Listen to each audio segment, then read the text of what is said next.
So, what is the story on this bed bug issue down in Herkimer County over at CVA? Superintendent Richard Hughes is on the line right now. Good morning, sir. Thanks for coming on. Good morning. So, I know that you brought the dogs in, and that was done over the weekend. And these are bed bug sniffing dogs, like a drug sniffing dog. These are dogs that are trained to sniff out bed bugs. Yes, they are bed bug beagles. Bed bug beagles, and it's I was watching some videos of how these dogs do this. It's really incredible. And if one dog gets a hit or alert of some kind of a smell, they have the other two to check as well to verify it. They work in a team. It's pretty cool.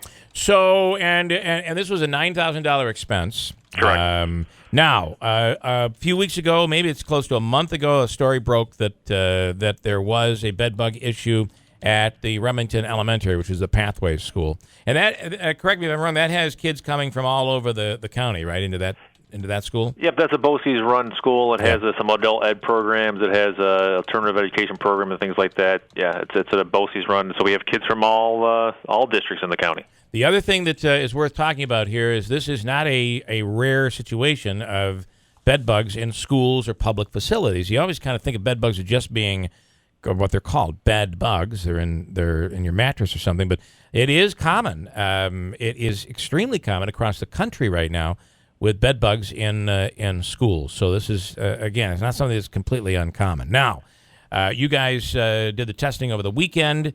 And I'll let you explain. No physical bed bugs were found.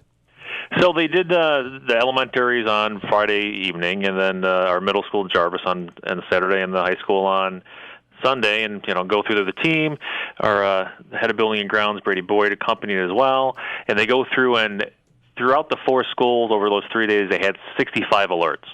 And what an alert is, it basically just detects the presence or smell of a possible bed bug that had been there at some point.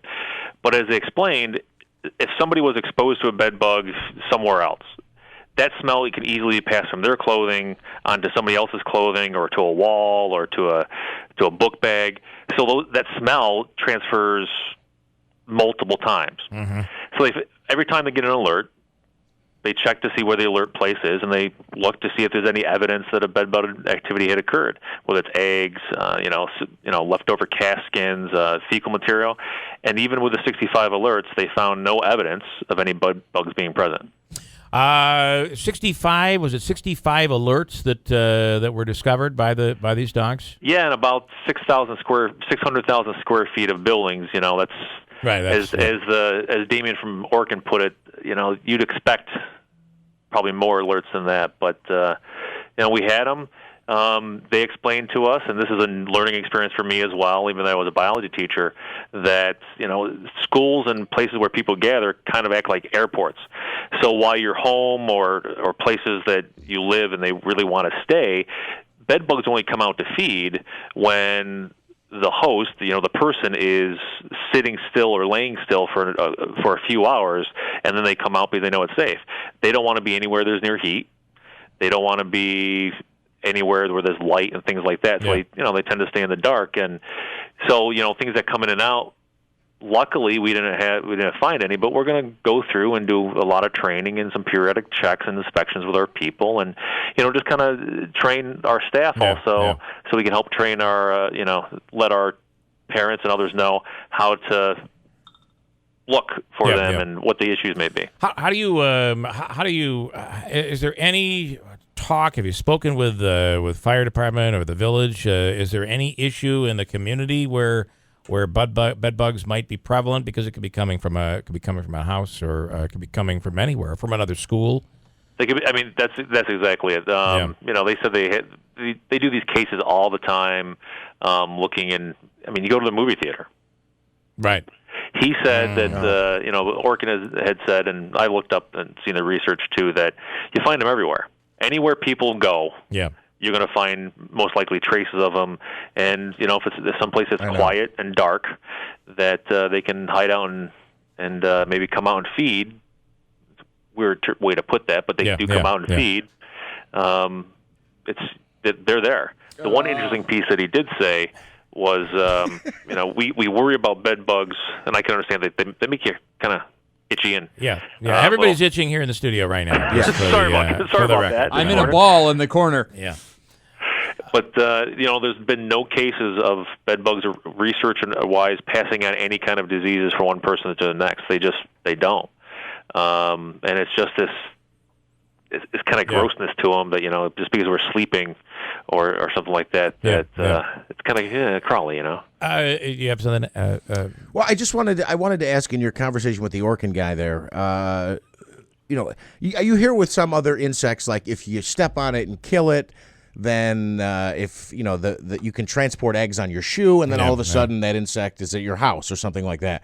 Is that the same type of a situation with bed bugs? Do you think now you're going to have to take a proactive approach, because obviously they're in some of the homes of students or teachers? Right. So now, is there a threat that the buildings could be infested?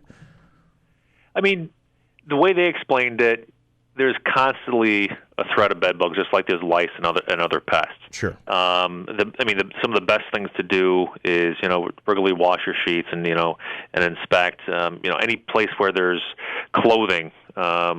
One thing we're going to do is we have some lost and found. Well, we need to get rid of that lost and found a little more often. Yeah. Those kind of things. Heat is one way that kills these things pretty quickly. They explained that basically 118 degrees will kill a bed bug. 122 degrees Fahrenheit will kill the egg. Basically boils the egg. So next time you have hard-boiled eggs, think about that. That's right. Yeah, that's a pretty warm temperature.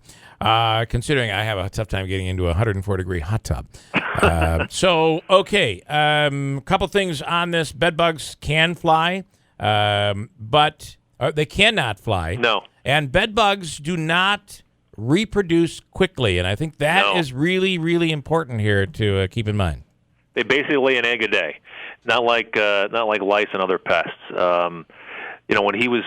When they were ranking kind of the things that they would worry about most, flies and mice and other things rank much, much higher than bed bugs do. Yeah, all right. They're more of a nuisance than anything else.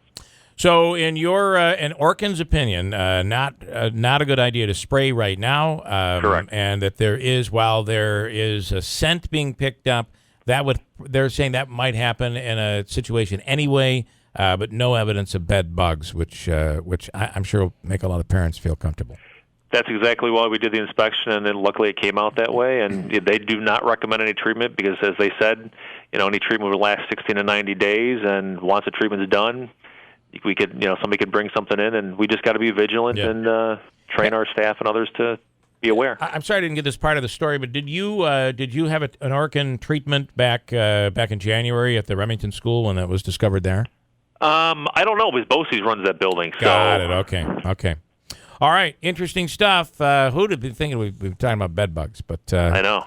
There is a problem nationwide with bed bugs, so it's gonna hit. So, all right, Very Richard, thanks so much, Superintendent Richard Hughes. Thank you. We'll break. By the way, a couple quickies on this. True or false? Are you ready? Yeah. Bed bugs can fly. That's not true. That's false. They reproduce quickly. That's not true. How about this one? Bed bugs can typically live a year without a meal. They say that's not true either, although they do like their blood, which is why they get onto your skin.